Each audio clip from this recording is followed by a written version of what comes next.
Most bankers aren't ready to help you until after their third cup of coffee. But with Central National Bank's after-hours service, you don't have to wait for the bank lobby to open to get help. You can contact us from 6 to 8:30 in the morning or from 5 to 10 in the evening, and we'll connect you to a real, live, local person who can answer questions and fix problems 7 days a week. Bank different. Bank Central. Central National Bank. Member FDIC. With threats to our nation waiting around every corner, adaptability is more important than ever. When conditions change without notice, quick strategic thinking is crucial. And with obstacles consistently impending, determination is essential in overcoming them. It's this willingness, decisiveness, and resilience that sets Marines apart. With our fighting spirit, we don't just fight battles, we win them. Marines are the constant our nation counts on to fight the unknown. And through adaptable problem solving, we do just that. Learn more at marines.com. Count us in, or whatever. Whatever the hell you do, professional. Yeah, because I'm a professional. What's going on, everybody? Welcome to the Blazers Edge podcast. We're doing a special event podcast here. We've got world exclusive. It's a round table. It's a round square. Or a rectangular table. It is rectangular, not square. I need to learn my shapes again. As always, I'm here, Danny Marang. I am not joined by my illustrious co-host, Tara Bond Biggs. She's out traveling the world or the country, something, working. But we do have also illustrious? Sure. Shiny-headed Dave DuFour here from... That would be Luster. Luster head of this. There we go. And Portland local. And I don't know, what do we call you now, Sean? Am I illustrious? Do I get to be illustrious? Well, you don't have the glow that Dave has. That's true. That is true. The fantastic Sean Highkin. That's debatable, but I'll take it. I'll go with it. But we have a special edition podcast here because a bunch of folks are coming to town for Hoop Summit. We'll probably touch on that a little bit.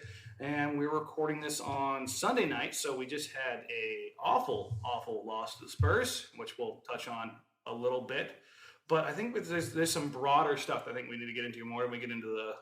You know what? Screw that. Let's jump into the Spurs game because we all sat there and, well, at least you and I, Sean, sat there and we're like, we really need the Blazers to win this game to kind of make this easier. Well, Dave, the self-avowed? No. Self-denying Spurs? I'm not self-denying at all. Listen, fan? I root for chaos, so I was rooting against the Trailblazers there because, I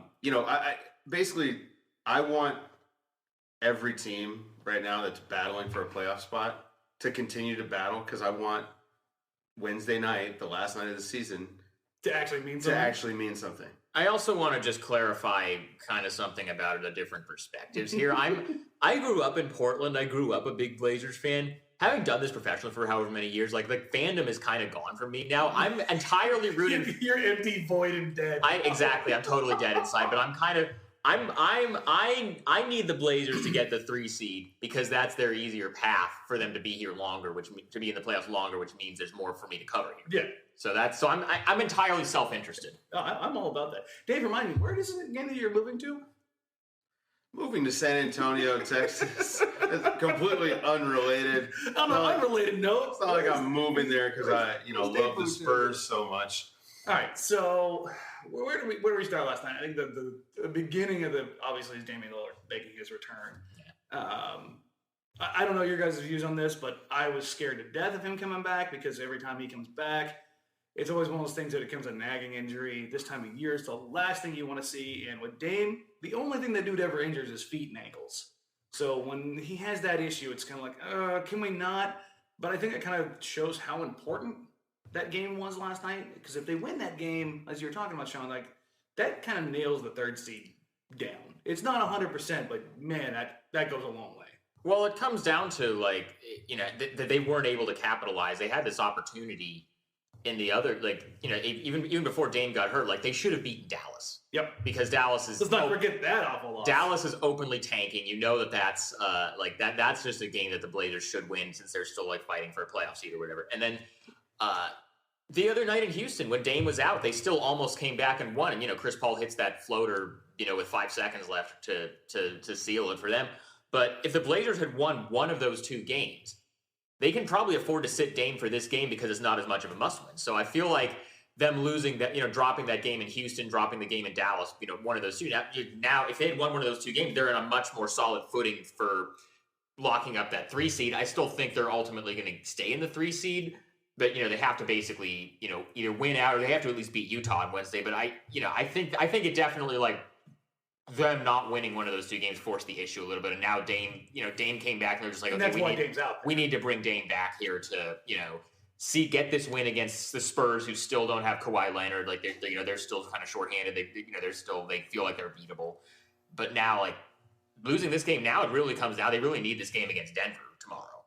And Denver needs this game. Right. But actually, Sean and I, it's funny, we were just talking about whether the Blazers would risk sitting Dame against Denver tomorrow to give him a game off so that he's ready for Wednesday. Because, I mean, they need to win one of the next 2. But if they win Wednesday, it does the same thing as winning tomorrow. So, I mean, I think Dame sits one of these 2 games, no matter what. It's, do you sit him now so he's not playing, 2 games in a row, or do you let him sit to get extra days? Yeah. Right. I think it's tricky, but Denver's not going to have Harris.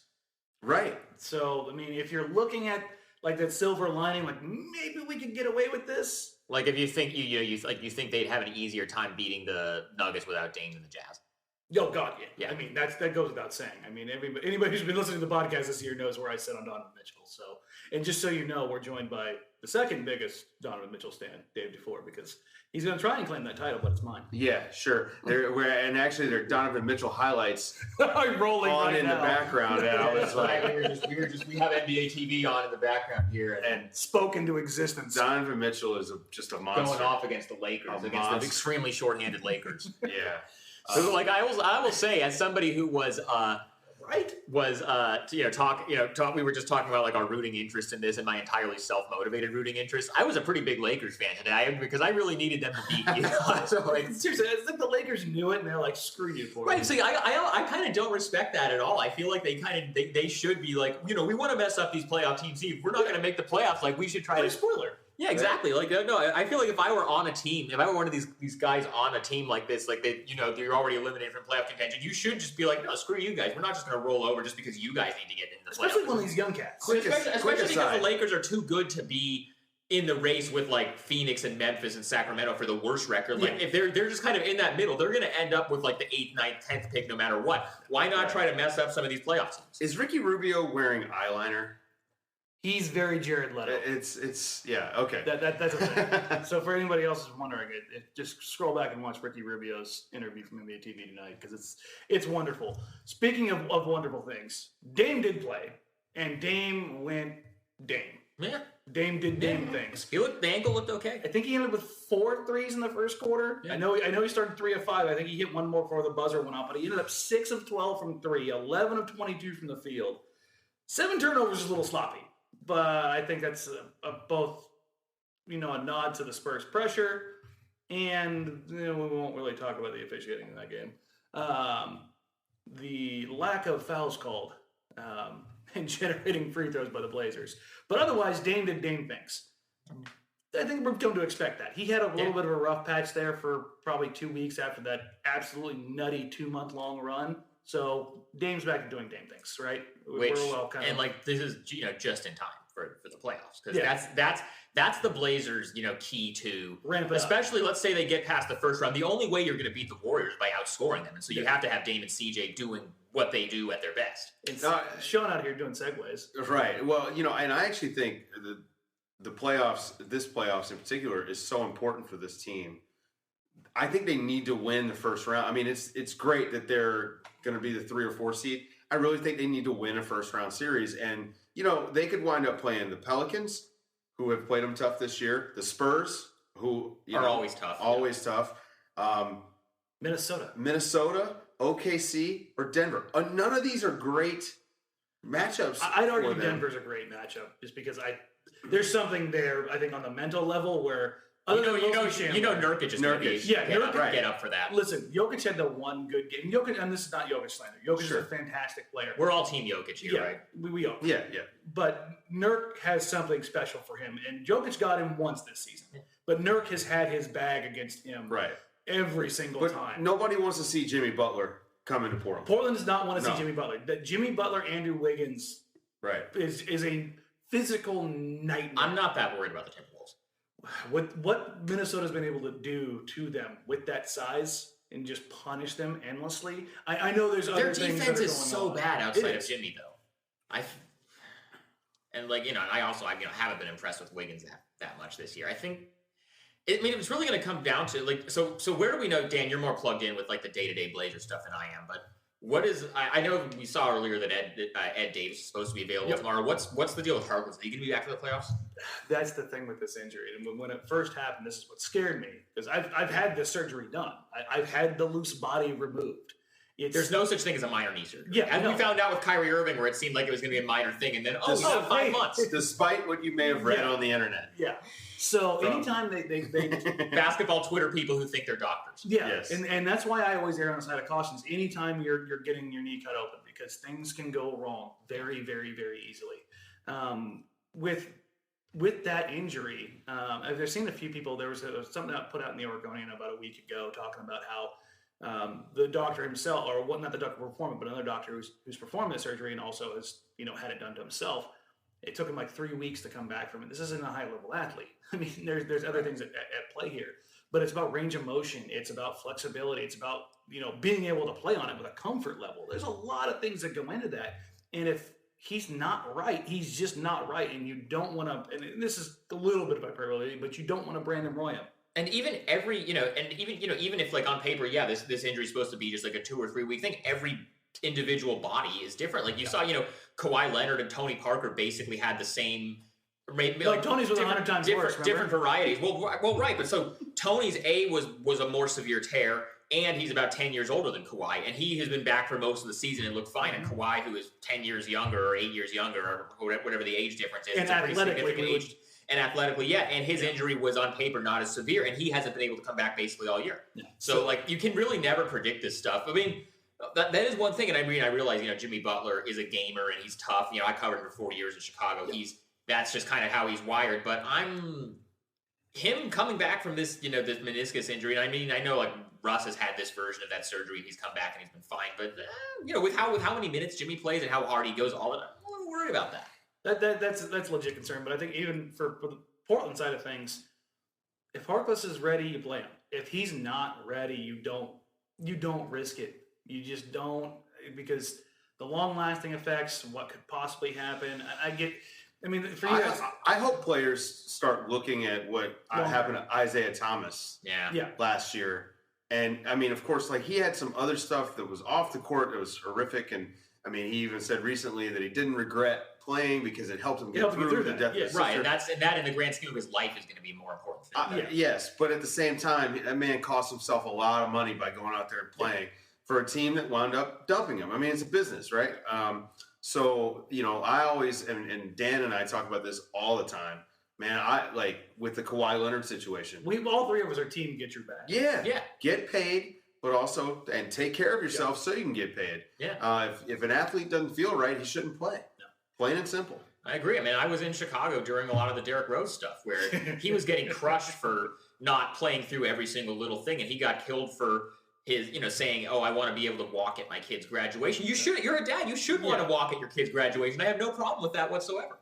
Yeah, no, it's a weird situation. The Kawhi thing is legitimately weird though, because just because it seems like there are people, the Spurs people, clearly it's the Spurs people that are leaking to whoever that he's ready to play, but then he's got his own people, and then he's going to New York, and it's a whole thing. I think there's something going on there, but I also think that it's going to end up being fine.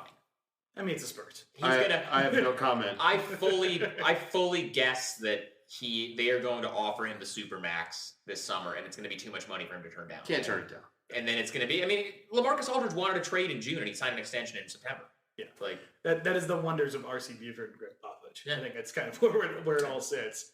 But coming back to Portland here in the Spurs game, and this has kind of become a trend now. C.J. McCollum at the beginning of the year carried the season for the Blazers while Dame struggled to kind of ramp it up. And then Dame got rolling, and man, CJ fell off a cliff from what we expect from CJ McCollum. I've talked about it over the last couple of years. outside of Steph Curry and Kevin Durant, I see CJ as the best pure shooter in the entire league. He's the guy that can literally shoot from all levels. The numbers back it up. Yeah. So when we talk about he goes into a shooting slump, it's not like, oh, he's an average shooter now. Like when he goes into a slump, he slumps hard. Like he's what? So what are his numbers? You have over the last 10 games, he's shooting 41.9% from the field, which for CJ is just not good. And then that's the big one. From 3, 25.4 on 6 attempts a game. Which isn't just like, remember, the beginning of the season, Steph Curry was shooting like 36% from 3, and everybody's like, oh, what's wrong with Steph Curry? He's only shooting 36. No, 25 is like legit bad. Yeah. And for him to be able to get to his spots and take his shots, because he doesn't get to the free throw line, that 3-point shot is exponentially more valuable. Because he's a guy who is a 20-point per game scorer. We've talked about this a million times. He's got one of the lowest free throw rates in NBA history. Like that's not hyperbole. That's not exaggeration. The dude doesn't get to the line, and that's just not part of his game. And I think again, kind of hinting at injuries here. He had some feet issues when he came in the league. I think part of his deal for not getting to the free throw line is I don't need to put my body in harm's way to get my buckets. So let me do it out here. But the problem with that is then that if he's going through a shooting slump like he is right now, because he's such a deadly weapon when he's shooting well, and then if the shot's not falling, he doesn't have that. Because a guy like James Harden, for example, or even Dame, like if the shot isn't falling, they can still attack and they can still get to the line, and that makes them more effective because they are able to score in a bunch of other ways. With CJ, like when his shot isn't going, it's he's not nearly as effective. And I feel like the Blazers, like, because you were talking about that crazy 2-month stretch of the season, or basically like when they had the winning streak and all that. It's because Dame and CJ were going at the same time. Like at the beginning of the season, Dame struggled a little bit, and CJ was. And lately, the last 10 games or so, Dame has been going off, and Dame has been doing Dame things, and continuing to play like an MVP candidate. And then CJ has been struggling. When both of them are hitting their shots like at the same time, then they're nearly unbeatable. They're pretty hard to beat. Yeah, I mean, especially because they have these other, they have like Aminu, and they have Harkless when he's healthy, and they have like Evan Turner. They have other guys around him who can score around him, and that's why they're so effective. But when one of Dame or CJ isn't scoring, there's only so much the other guy can do to completely carry it. And you pull a Harkless out, you pull an Ed Davis out, because the Blazers rely on him. Right. And as we're recording this, we now know that Ed's active tomorrow for the Denver game, so that's a huge boon. So getting him back in the fold will be great. Is Zach Collins going to win a playoff game? No. You just have to set Dan up. Everybody on whether it's on Blazers Outsiders and Joe trolling me, or here on Blazers Edge, I'm getting trolled by Dave now too. But back to the free throw thing for CJ though, because this is important, because CJ doesn't get to the line, and normally, and Tara and I talked about this for the past couple of weeks.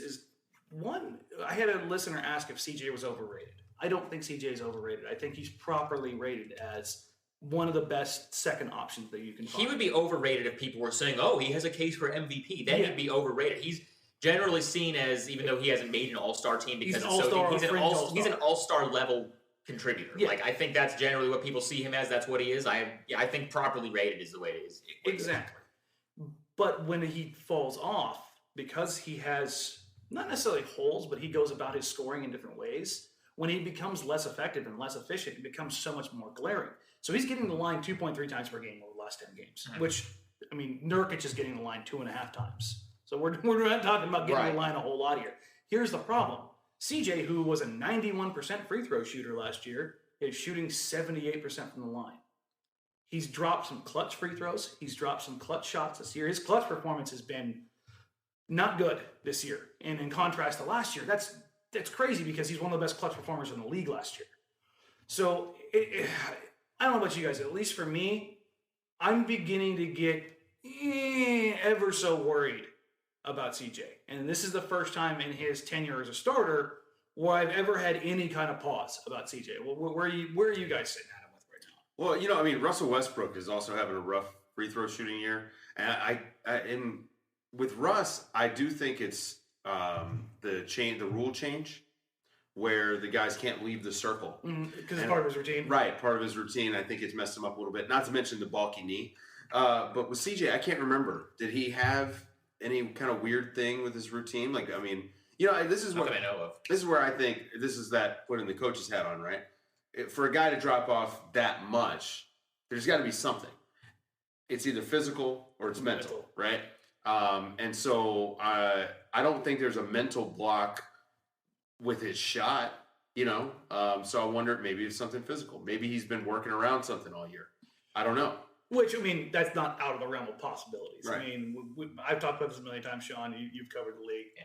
Portland is a team that I don't know of many other teams that guard their medical stuff more.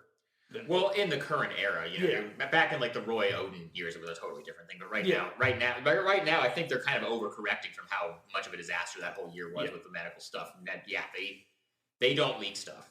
Like you don't we talked about this last week. The Mo Harkless thing was like Black Ops.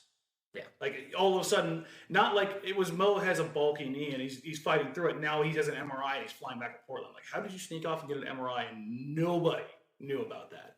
So maybe that is something that's keen on CG. Maybe it's a bad wheel. Maybe it's a bad back. Not to throw anything out. Could be. I mean, could be a million different things. Yeah. It's not something that we see manifest itself out there readily available. Right. I mean, but a 12-point drop off, it's pretty huge. Yeah. And for a guy who's a great shooter. So that bothers me at this time of the year, how important this stretch run is. And Adam Morris, who covers the Nuggets, Denver Stiffs, the editor-in-chief there and good friend, he hit me up on Twitter right as we were sitting down to record, and we were kind of discussing how we were going to go about this podcast. And he asked the perfect question. How confident are you in your team right now? Where are you sitting on this one, Dave? And say your team is the Portland Trail Blazers and not the San Antonio Spurs. My confidence level in the regular season, Portland Trail Blazers is pretty high. They've been great. The Dame. Well, we need to clarify what are we talking about with how confident? Are we talking about the next 3 days with these 2 games they have left to win? Let's talk about the rest of the season. Then we'll talk about the playoffs. Okay. Yeah. Dame has been incredible all year. He's had an MVP type of season in a season full of them. I mean, there have been, I don't know if you guys have looked, there are a lot of guys that have been doing crazy stuff. There's at least 5 legit MVP. Absolutely. And Harden's going to win it. Right. But there are guys where if they get a second or third place vote, but they're number 5 on the list, you're not going to be like, how the hell did he get a second place vote? Yeah. Like if somebody threw Dame a second place vote because he takes his team to 50 wins, nobody's going to complain about that. No. I'd probably be 4th. Yeah. I have him 3rd or 4th depending on the week. But he's been incredible all year, and there's no reason to think that if healthy, Dame isn't going to beat Dame the next couple games and in the playoffs. So my confidence level in Dame is extremely high. Extremely high. But everybody else, is Mo going to be able to come back and shoot? Is Aminu going to be able to shoot? Is Evan Turner going to play like he's played lately? Evan Turner's been pretty good lately. Nurk's another one. He's been phenomenal defensively, but he's been up and down all year. But lately, like during this, this last couple of months when they had the winning streak, like he's just been so good. He's nearly 16 and 11 offensively. Is he going to be able to keep that up in a playoff series? Right. And so because this is his first real playoff series, right? Because he had 16 or 13 minutes against the Warriors when he came in that game, and they were never going to win that series. No, but that's where my concerns start to come in. It's around Dame. I mean, which is everyone's concern. I mean, it's funny that Billboard says that Dame needs a third option, right? Shout out the guys at Trailblazers. Yeah, shout out to Trailblazers. And it's not wrong. It is actually. I know they meant it as a joke, but it's actually. I wrote the article Blazers Edge 2 years ago. Yeah. Can Maurice Harkless or Alan Crabb be the Blazers' third option? Right. That's a pretty dire question to be asking. Yeah. Because it was at that point where Crabb had signed the deal, and Harkless had signed the deal, and can they be that guy? Yeah. Right. And I ended up going with Harkless, so it lets you know where my confidence level was in Alan Crabb. What about you, Sean? Where do you sit on a confidence level for these guys for the rest of the year? I think they'll get one of these next 2 games. It would be helpful if it was the Utah one, so they can for sure stay in the 3. But I think they'll get one of these next 2. Just so we're clear, Adam Morris says that the Nuggets have no chance of winning tomorrow. Okay. But Adam's much of a pessimist. Nuggets Twitter seems pretty pessimistic in general. Like Matt Moore, TJ McBride, Harrison Wind, all those dudes. Shout out to all those dudes. There's some great Nuggets media, but they all seem like they're pretty pessimistic that this team is going to be able to put it together. I can sympathize. Which I mean, like they were spiraling for a while, and then this last week, were out of it. Remember 2 weeks ago they were done. And then this past week they've kind of put it together a little bit. They had that big win over the Timberwolves the other day. Like they put it together a little bit, but I can see how, if you're somebody who covers that team or is a fan of that team, you can feel like this is only going to last so long. All right. So speaking of closing out the season and wrapping those games up, where do you put the probability on them landing and getting the 3 seed? I think they're going to have the 3 seed. I think they're going to either beat Denver or beat Utah. Is there a scenario where they win both? I could see it. It wouldn't shock me. I think they have a better chance against Denver than Utah for sure. Yeah. I mean, actually, you know what? I think they get Utah at home. Utah's on a back-to-back too. They play Golden State the night before in Utah. Yeah, so I think and they're going to need that. They may need that game if they want that 4. But the Warriors are also going to be resting everybody because they don't care. Utah's going to beat the Warriors. If you know what, I'll say that they'll lose to Denver because they're going to Denver. I'll say they lose to Denver and then they beat Utah Wednesday to close the season. Yeah, I mean, really, none of these scenarios would shock me. I think they'll win one of these two, and I think that'll be enough to get the 3. Okay. All right. So confidence level on this team going into the playoffs. Again, it's the injury stuff, and can these guys actually perform the way that they have recently, right? Like, can Evan Turner be as productive as he has been? Yeah, Speaking of injuries, Evan, I took a look at his IG. He was icing his ridiculous cut that he had above his eye last night with actual ice, and by ice I mean the giant iced out necklace he took off his neck and held to his eyebrow. Because that's what Evan Turner does. While he's talking on the money phone, is that? I think it was. He said he was going to be back to normal real quick because he had a lot of ice on it. Because it's an ice joke. Well, hopefully, he can perform as well as he has. I just think again, it's all about the guys that are not Dame. Can they step up? Can they help Dame? He needs the help. Can CJ shoot? Can he get back on track and be CJ? Because if not, I think we're all at the point now. I think we're all in agreement at least that Dame's going to do Dame things, right? Like he's going to find a way, even if he has a bad shooting night, he'll run the team and generate points at the free throw line if he has to. Like he will do whatever it takes to deliver night in and night out. I think this is you want to talk from my hot take because I don't ever do them. I think Nurkic is really going to deliver in the playoffs. I think he number one. We're talking about getting the bag. He's got to get the bag. He's if he wants to get full allocation of the bag, he's got to show up here. He absolutely positively has to show up. And now, if you're making decisions off of a playoff series or two as an executive, you're doing it wrong. But you can't underpay a guy when he shows up big time. Right, I agree. So I think that he's going to deliver. Because if you look at Jusuf Nurkic, and when they've asked him to be that guy to really show up and really deliver, and when the pomp and the circumstance and everything's there for him, like he's like a WWE character. Like the more showmanship you give him and the brighter the light you cast on him, the bigger he is, the bigger he shows up. So I think that's going to be playoff time. I think playoff Nurkic is going to be a real thing, which at least for me is cool. That's the new kind of development I see coming. The rest of the guys, I mean, I've had people ask, is Wade Baldwin going to be in the rotation? Is Zach Collins going to be in the rotation? I'm just like, it depends on who's healthy. Who's healthy, and remember, this is Coach Stotts. Right. With Zach, it's going to depend on if Ed Davis, and if Davis is back, Collins might just decide. Even though he's been playing him lately and he's looked all right, he might just decide playoffs. I'm not ready to throw a rookie out there. Exactly. If Wade Baldwin's in the rotation, you got bigger problems than if Wade Baldwin's in the rotation, right? Like, I mean, you've got some major issues going on if he's going to be in the rotation. That's kind of where I'm getting to with the confidence level, because Coach Stotts, I love him. I think he's one of the top 5 coaches in the league. He's that dude, but he doesn't trust young guys. Never has. Never. I don't think he ever will. And I think there's probably a rhyme and reason behind that, because very rarely will a young guy deliver. Now, obviously, you weren't talking young guys and point guards in Utah. I think that's a guy who can deliver, but beyond that, But speaking of top 5 coaches, wanted to get your guys' takes on this. Coach of the year. Because Terry Stotts' name has been mentioned.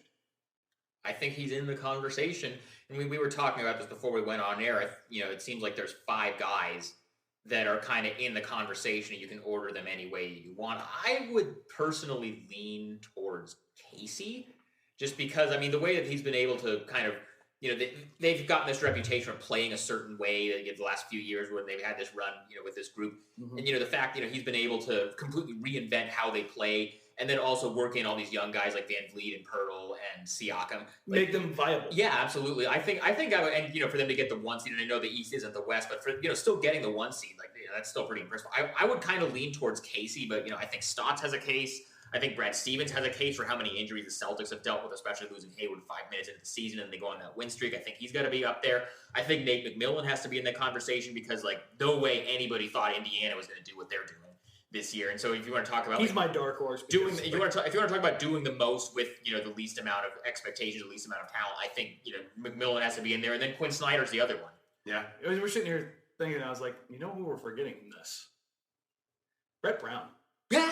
Agree. Yeah. The Sixers are going to win 50 games. And you know what's I'm crazy? so happy for him, by the way, because he's going to, no matter what he does, the rest of his coaching career, he's going to be a negative win. Well, it's going to be because of this situation for his first 4 years of his head coaching career, where because the organization was trying to lose, there's no, it's not his fault they lost all those games because that was the plan. But those numbers, that win-loss record still goes on his record. So now for him, I'm glad they kept him around long enough for him to see the payoff from the process and all these years of losing. And it seems like they're committed to him long term and they're going to keep him around.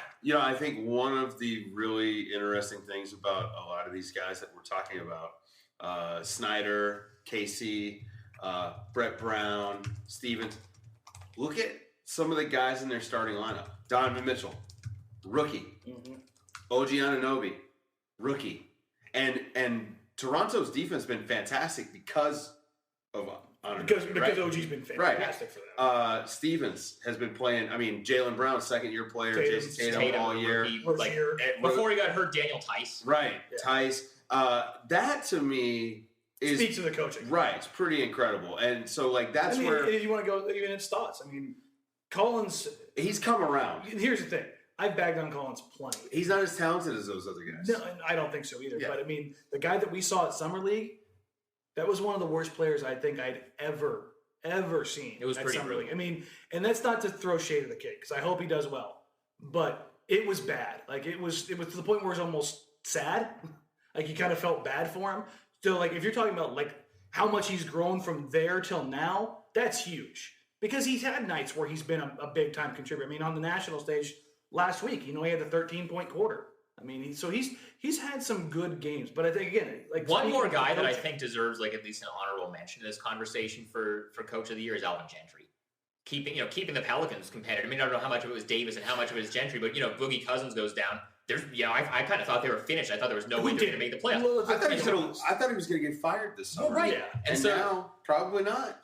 I think he's done a great job with that team. Well, it's kind of funny. If you look at these guys, half of them probably in December you figured would get fired.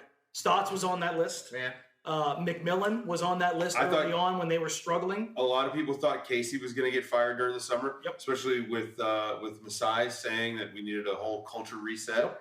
And that's why I picked Casey, because it's rare that a coach gets to do this, to reinvent himself on the fly. Greg Popovich has made a great career out of being able to do that. He has the luxury to do that because he has that institutional support. Right. And I think what Masai is trying to do is establish the same thing there. Casey's a good coach, and he's a good coach. The players respect him. Because otherwise, how do you get Kyle Lowry and DeMar DeRozan to buy in at this point in their career? And then you had guys like Ibaka who he was playing for a contract last year. They get these other guys and then at the same time, all these young guys, are contributing to the point where the veterans respect. There's a whole lot of relationships that you have to manage. Absolutely. And the fact that Casey, like you were saying just now, Dave, he's been playing a certain way. He's been with the Raptors. This is his 6th year with the Raptors. Yeah. So they play a certain way that whole time he's there. And then for him to say, okay, we're just going to, we need to do this. I'm not so set in my ways that I'm going to just go ahead and reinvent how we play. That's cool. Like, and then I think that speaks to, his adaptability, his versatility. And I think I would lean towards him for Coach of the Year. Yeah.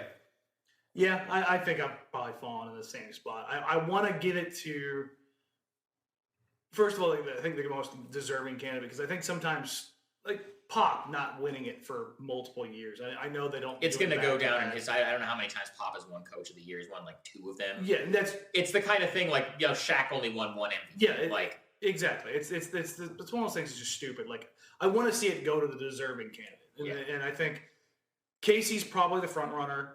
And if Stotts or Snyder or Brown or McMillan or, again, like the MVP vote, Brad Stevens, like if they're getting second, third, fourth place votes, however you see fit, I don't think anybody should really complain. Right. And it's funny because we're actually mentioning a lot of coaches for having great seasons, but a lot of coaches are getting canned this offseason. It is going to be a blood. We were talking about this last night. The amount of openings are going to be. Well, so how many? So what are we thinking? Just off top. So Bucks. Knicks, I think Hornacek's gone. Yep. Malone's probably gone if Denver doesn't Phoenix is make the playoffs. There's Triano's still in the Phoenix. Any interim coach, so Memphis. Phoenix will be open. Right. Orlando's I think Vogel's probably gone. Orlando might be open. Chicago went the other way. Right. I think Hoiberg's safe. Yeah, he's good. So is Budenholzer, obviously. But he may be trying to get out of there. I don't know if but I don't think he wants to sit around in Atlanta and rebuild. Yeah. Apparently he's interested in Milwaukee, just like every other coach. Who doesn't want to coach Giannis? I mean, seriously. I'm a little bit nervous about Scotty Brooks. What about Jaeger? I don't think they're going to get rid of him yet. I like him. I think he'll get next season. But I think Luke's safe. Yes. They ran LeVar Ball off just so they could I think they made their loyalties there pretty clear. I think Luke's okay. Doc might choose to leave. Yeah, because that's up in the air. And the crazy thing is, like, to kind of bring us back to the Blazers' perspective, this is the conversation we were having about Portland in December. Right. Like, that's crazy to go 4 months later and we're talking about Stotts as Coach of the Year. Like, that's well, I mean, I think it was always a little bit of scapegoating back in December. I've never thought Stotts was the problem. Not a little bit. It was I mean, the fact that they had to put out the question basically, is it the coach or is it the roster? I mean, and then there was the report that when Dame met with Paul Allen back in December or January that was that he gave Stotts a strong vote of confidence. Like, they put that out there on purpose, basically to send a message to ownership, like, don't fire this guy. Yeah, no, I mean. When you're getting to that point, it's just nuts. So we'll kind of wrap it up with this. This is the question that I asked last week, and I want to ask you guys too, because I think this is pretty poignant as far as where they sit. Do the Blazers have to win a first-round series for this season to be a success? Yes. I think so. Yes. I think there's no reason not to expect that. They're going to be a top 4 seed. They're going to have home court advantage. They've played, outside of Houston and Golden State. I think they've been as good all year as any team has in the Western Conference, like in that whole mix. There's no they have a guy like Dame who's an MVP candidate, or at least they're ticking enough of the boxes. In that conversation, this should be like, nobody thinks this team is actually a title contender because the only 2 of those in the West are Houston and Golden State. But other than that, I think outside of those 2, because like they're in their own sphere, out of the other teams in the playoff mix, I think the Blazers have the most credentials and the most, boxes that they've, like you said, boxes that they've ticked off for how their season has gone. So I think it's reasonable to say, they're the best team in the West outside of Houston and Golden State. They should win a playoff series. I think they have to. This group needs it. It's a necessary step in the growth process. Right, because like they beat the Clippers a couple years ago because like the entire Clippers team was injured. Like that, I almost don't even count that. Like, you get it how you can, but I almost like with Chris and Blake both out that year, like Redick was banged up. Like this is like whoever they play this time, like assuming Jimmy Butler's healthy if they get the Wolves, whoever they play this time, it's not going to be, they won their first round series because the other team had a bunch of guys injured, or because like even if they match up with the Pelicans and they had Boogie, you're still looking at Portland being favored. Well, I would think so, but even like it's almost not fair. Like Boogie's out, but the Pelicans have played great since he's been out, so it's not like they lost him 2 weeks ago and they're trying to figure out.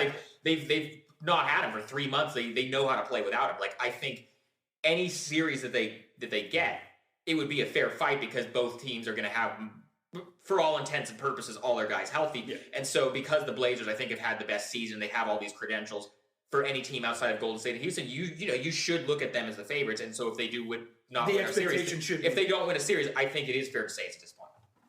I think if they don't win a series, it's time to start looking at the group and seeing what you need to change. And see, it's not just me.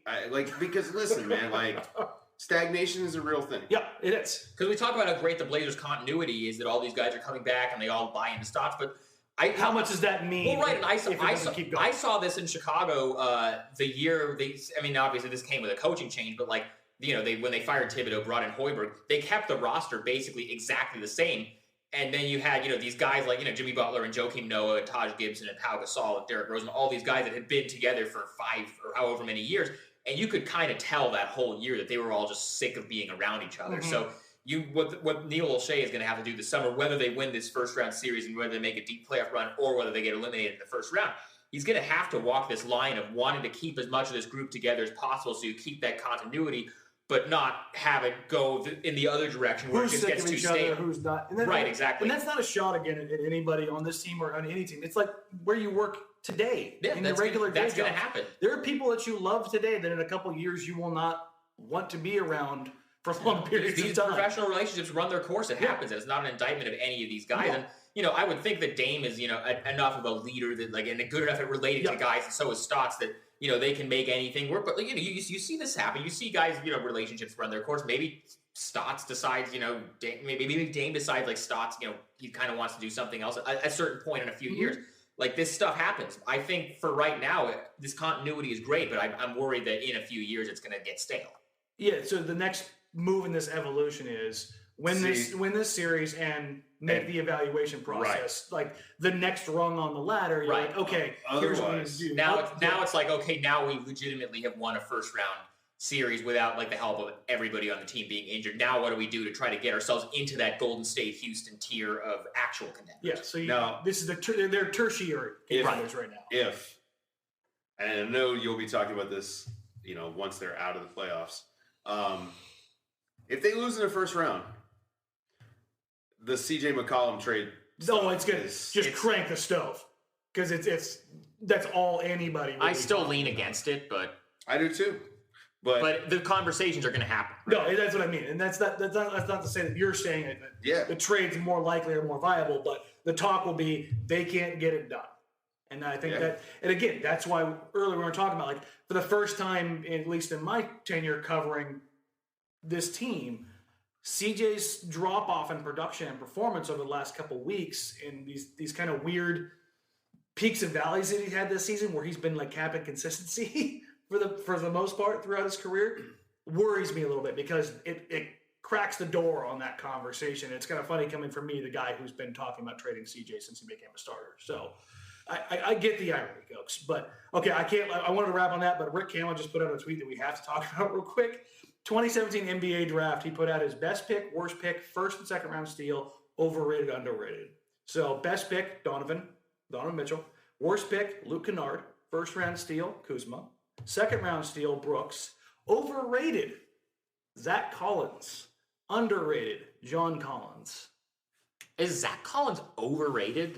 Is it just because of where he was drafted? I don't feel like I don't feel like there's a whole lot of Zach Collins is awesome buzz that is unwarranted. I feel like people just kind of look at Zach Collins and say, he's pretty good for a rookie. And I feel like that's fair. I don't think he's overrated.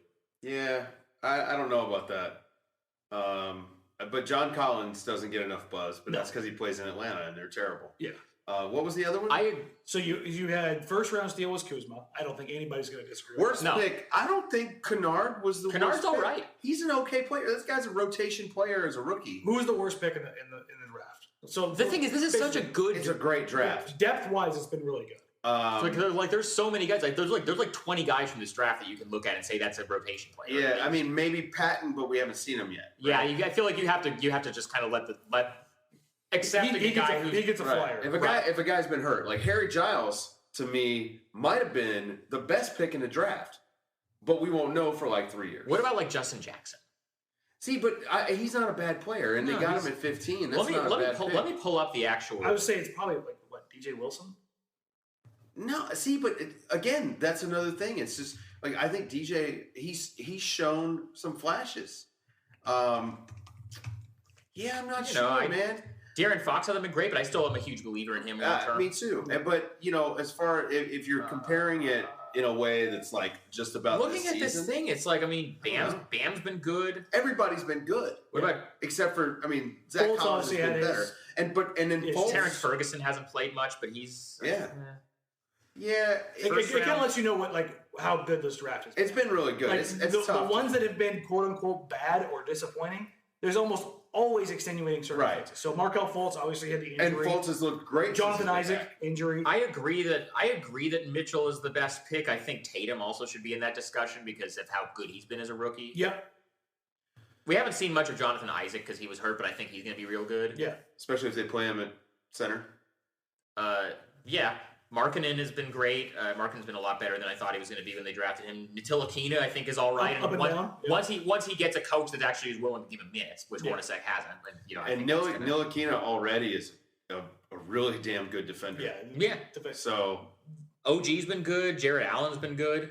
This draft has been. I think this is a great draft. I'm looking at the responses to Kamla. There are some guys that you can look at and say either they've been injured like Justin Patton or they haven't shown a ton yet. But there's nobody that you're going to look at and say, oh, that's Darko. That's like a complete bust. Right. That's like there's no Hashim Thabits in this draft. Yeah. This might be the draft that has the most NBA rotation players. It may not have I feel like a ton of superstars, but it's got a ton of talent. I feel like 2015 was pretty good, or at least it looked good at the time. Yeah, I wouldn't disagree. Well, because Towns good, Russell good, Okafor. See, this is the thing. Like a lot of guys are I thought were gonna be Okafor, Hazonia. I'm still a believer in Hazonia, but you have Moutier. But then you got this run Willie Cauley-Stein's rotation player. Stanley Johnson's been better this year. Kaminsky is a rotation player. Winslow's been good this year. Miles Turner's great. Trey Lyle's been pretty good in Denver. Devin Booker. Cameron, we can throw out Cameron Payne, whatever. Sorry, Cameron. But sorry. When you're comparing drafts, it's been pretty decent. Now, this is all solid. I've been plenty tough on Collins. But I don't know if I'm going to call him overrated in the sense of production and what was expected of him. If you want to say overrated based on draft position according to guys that were selected around him, well, I'm probably on that side of the fence. I think that's a little bit more fair. Right.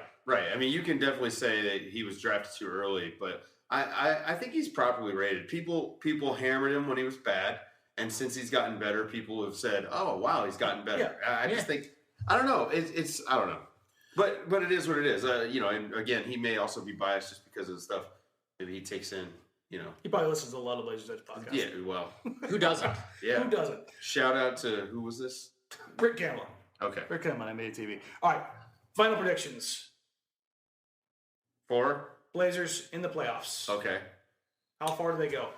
Well, the matchup is so important. Let's say Parkless is back, so they're full health. Okay, so full health. If they catch the Spurs, I think they're out in the first round. You really think that they're going to struggle against the Spurs? I think the Spurs will beat them in 6. 4-2, because not the gentleman's sweep. No, they'll beat them in 6. Maybe 7. After last night, I'm starting to feel that way too. Yeah. A little worried.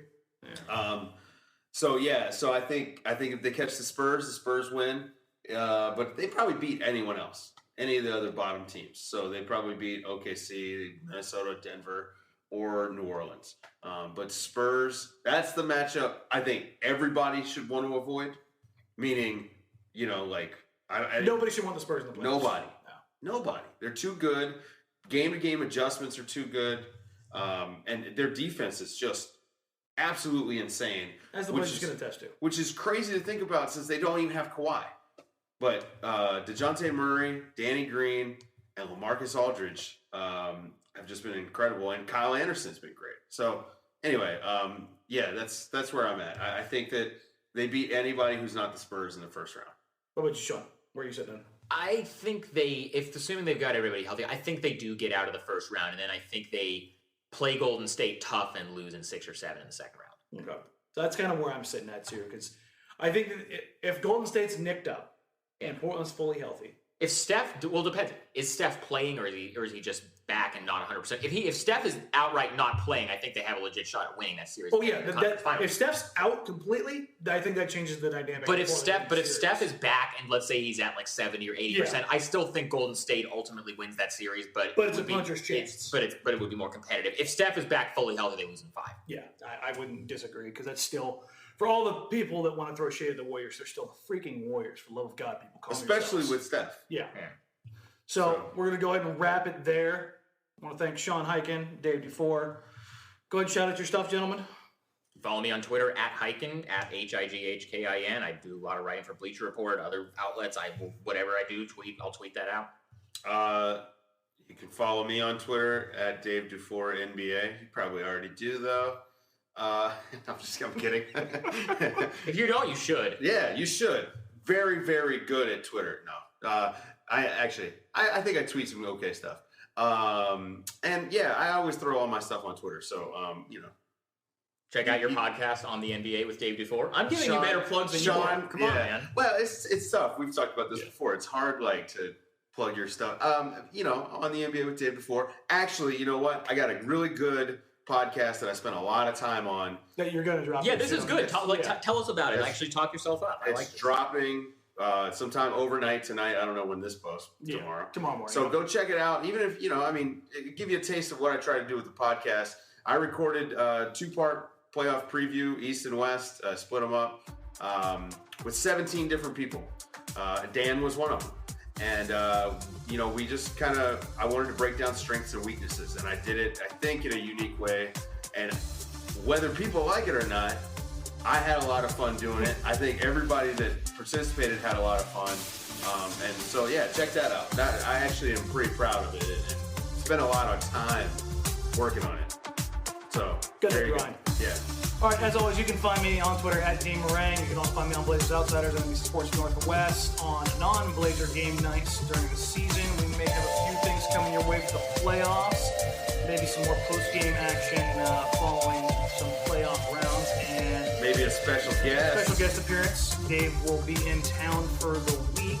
So the reason we're here today, to kind of wrap this up, is Hoop Summit's here, so a bunch of folks are in town. So stay tuned for at least for me and from Dave, and I think Sean's going to be out and around. I'll be around. So we'll probably be talking, tweeting, retweeting everybody's stuff as we come from different reactions and hot takes from Hoop Summit, and then we'll wrap stuff up for the Blazers postseason. RJ Barrett is the beast. Yeah. He'll definitely be the talk of town along with all the Duck fans here. They'll want to see Bull Bowl and hear about Bull Bowl. So we'll probably have some things to say about that. But remember, find us on iTunes, find us on Stitcher as part of the Almighty Baller Podcast Network. And I guess we'll go ahead and wrap it there. See y'all later. Cool.